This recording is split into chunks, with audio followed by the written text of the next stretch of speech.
আমাদের পরিবেশকে সুস্থ ও সুন্দর রাখতে বায়োডাইভার্সিটি অর্থাৎ জীব বৈচিত্র্যকে সংরক্ষণ করা বিশেষ প্রয়োজনীয়। প্রায় 2 দশক ধরে পথ চলা এই ওয়েস্ট বেঙ্গল বায়োডাইভার্সিটি বোর্ডের 20 বছরের প্রতিষ্ঠা দিবস উপলক্ষে 18 সেপ্টেম্বর বিভিন্ন অনুষ্ঠানের মাধ্যমে এই দিনটি উদযাপিত হয়। গাছ না লাগালে চলবে, কারণ গাছ লাগাতে হবে, গাছ না লাগালে চলবে না।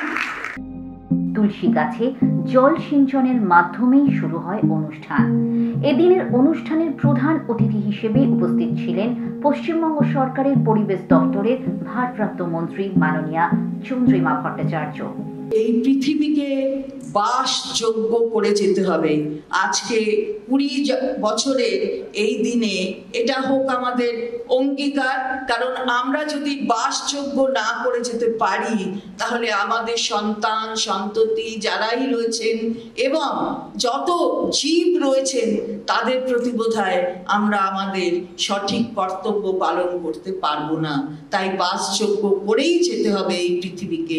এই অঙ্গীকার সকলকে সঙ্গে নিয়ে আমরা আসুন পালন করব, দপ্তরকে এবং পর্ষদকে আরো শক্তিশালী করব সকলের কাজের মধ্য দিয়ে।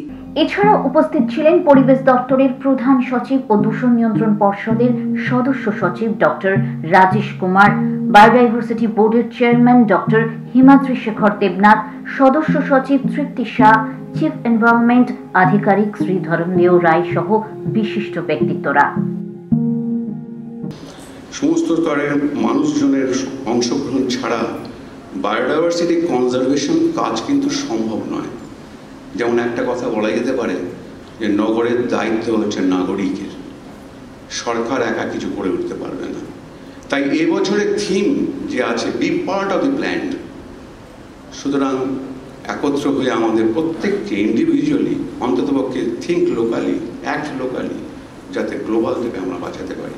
আমরা যদি দেখি কি কত সুন্দর সিস্টেম আছে, আমরা অক্সিজেন ড্র করছি এবং কার্বন ডাই অক্সাইড ছাড়ছি, এটা কিন্তু প্রকৃতির সঙ্গে একটা খুব ভালো ভারসাম্য তার মধ্যে বজায় রাখা হচ্ছে, প্রকৃতির মেইনটেনেন্স হচ্ছে। প্রত্যেককে নিজের কাজটা করে যেতে হবে।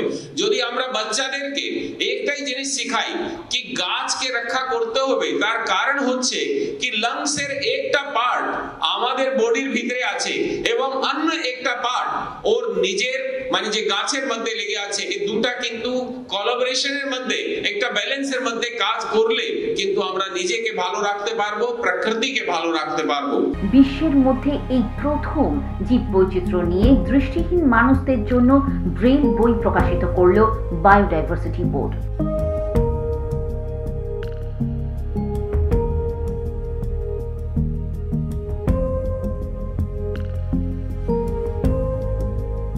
স্কুল কলেজের ছাত্রছাত্রীরা এবং শিক্ষক শিক্ষিকারা এই দিনের অনুষ্ঠানে যোগদান করেন।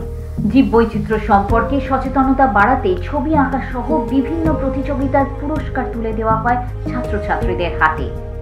সেই সঙ্গে যারা জীব বৈচিত্র্যকে সংরক্ষণ করার জন্য বছরভর নানানভাবে প্রচেষ্টা করে চলেছেন তাদেরও এদিন সম্মানিত করা হলো পরিবেশ দপ্তরের তরফ থেকে।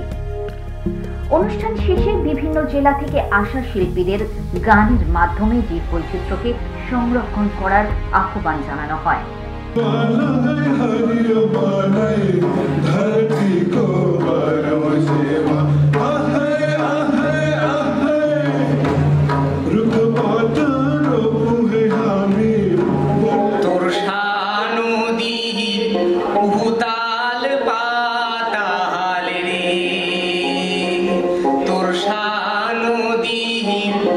Ruta